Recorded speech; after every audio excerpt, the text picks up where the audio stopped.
Right then, welcome back. My name is Stephen Howson, and this is How to Be Young Boys. Young Boys burn. Anyway, BSC Young Boys. First of our games in the Champions League. What I like to do is have a bit of a tactical look at what our opposition are going to offer us, and then how can we actually break them down and overcome them in the game.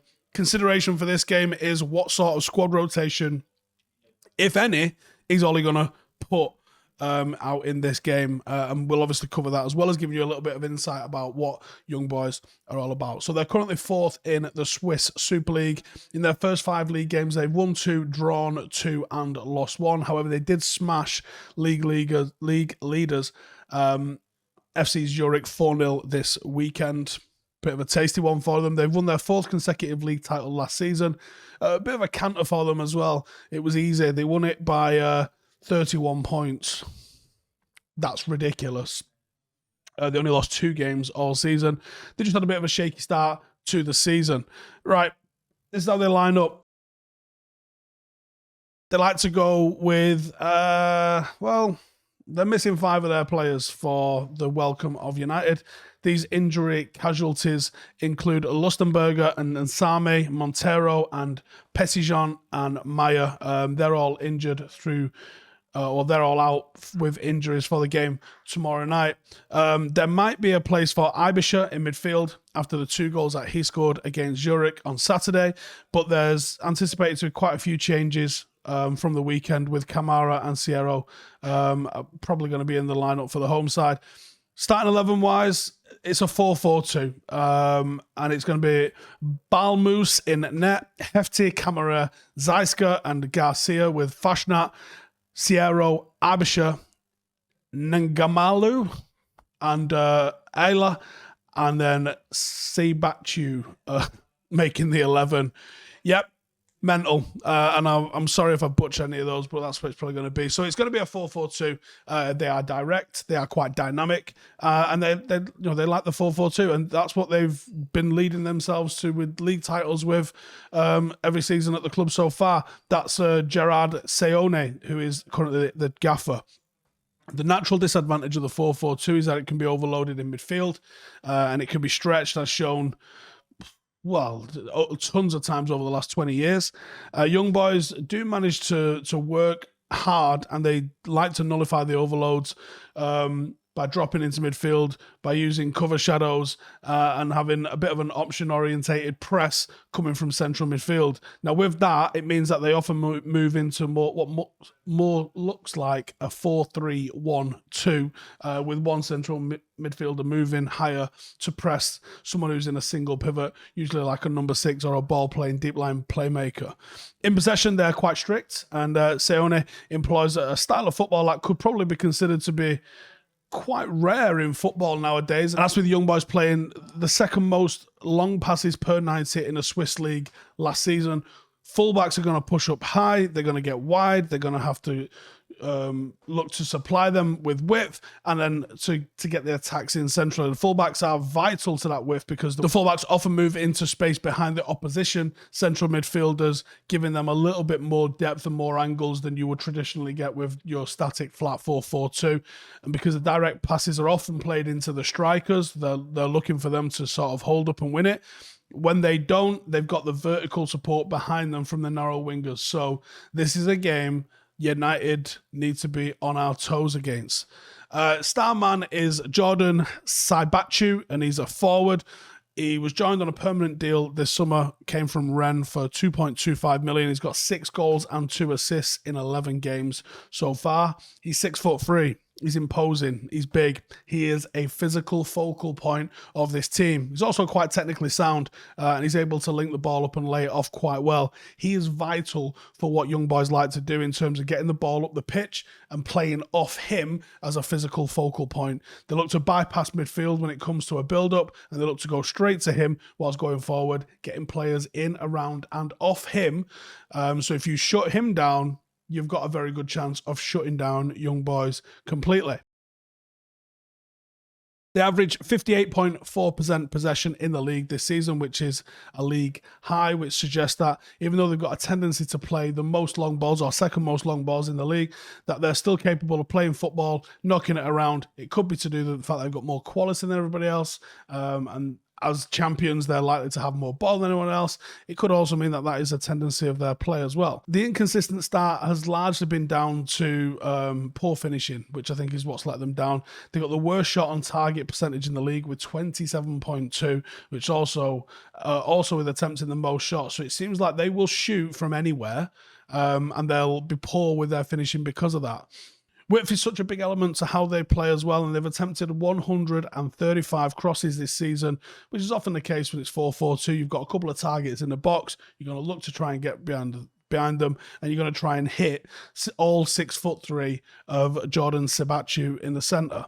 They also have the best defensive record in the league, conceding only 5 goals, showing that they can be resolute at the back. But again, they are one of the best teams in Switzerland, and this is what you're sort of expecting from the best team in Switzerland, that they're going to have a lot of the ball, they're going to put in a lot of attacks, and they're going to be defensively sound. You can't be champions otherwise.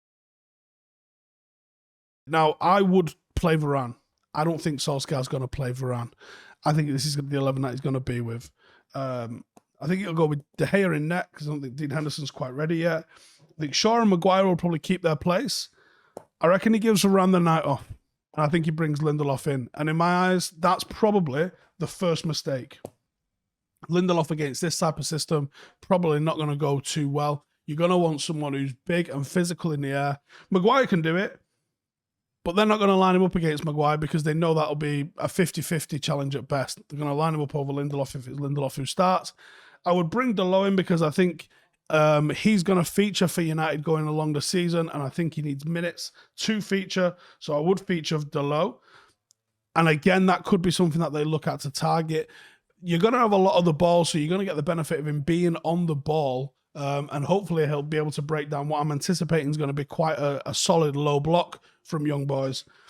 But he's not great defensively, and that could be a weakness that they try and target. Midfield 2, I'm going to go with Van der Beek and Fred. I think Paul Pogba gets the night off after his great showing against Newcastle at the weekend. And I'm going to put Jesse in ahead of him. Now, Jesse, with the press, could be really ideal in this because he will cut about them and he's going to stop, some of those long balls even leaving, but also he could track them down and create his own chances by pressing from the front anyway. I tried to mix it up with the forward line. I think Greenwood and Sancho will play because there's actually quite a lack of fit options. Seems like Cavani hasn't travelled, so assuming he hasn't travelled, we can assume he isn't going to play. And I would give Ronaldo the night off as well. However, don't be shocked to see Cristiano Ronaldo line up in this team. How do United beat them? Well, when generally playing against a 4-4-2, the first thing that springs to mind is generally overloading that central midfield area. I would love United to try and play a 3 in this. That's generally been the antidote to a 4-3-3 since people started playing. The antidote to 4-4-2 is a 4-3-3. That's generally been the case since people started really adopting 4-3-3, especially in England. And you're going to look to counter that by getting their wingers to narrow off a little bit defensively as well and sort of use the width from your own fullbacks to raid in behind them if it's possible. United need to control the game. United have got to take possession away from them and they've got to hold possession ourselves. And one of the reasons that I'm including Donny van der Beek in the team is literally for that. Dictate possession, move around 2 banks of 4, look for the angles and movement and in behind the 2 banks of 4 that you're going to see. Be mindful of the counter because that's what one of the things that they're going to look to do is they're going to go very direct into the channels, and if our fullbacks are holding the possession, they'll be in behind them with no problem, and they are a danger, especially if they've got narrow vertical play that they're going to get right off the big fella down the centre. And a counter-attack is how we got caught for the goal at weekend against Newcastle. It works. If you sit back and defend and you've got pacey players and you know what you're doing, you can always pick a team off when they're playing high. I would also say these could be a dangerous side because of how direct and fearless they are when they go forward. So don't underestimate them. They're going to be a dangerous side as they're the best in their league, and that's going to give them a lot of confidence. And I think if United do rotate a little bit, I hope we don't rotate too heavily. Now, I've took out some match winners in my side, and I've still got an 11 that I think is capable of doing the job. I think there's probably a likelihood that Ollie doesn't rotate quite as hard, but we'll see. This is like playing a lower level English team. You're going to have a certain amount of characteristics. If you front them up, the quality will win out. If you are timid, they can swallow you up.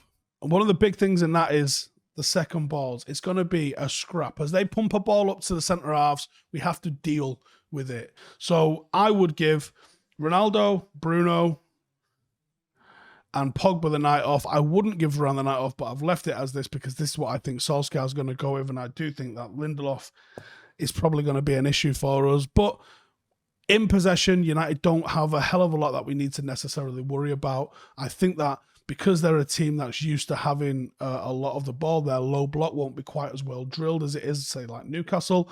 I think if you're creative, you're confident, and you play with pace and with confidence, I think you'll score some goals against these, because I think that they're just not the same level of quality as United. So that's what my 11's going to be. That's how I think we beat them. Let me know your score predictions and starting 11s in the comments below, and I'll see you after the game. Laters.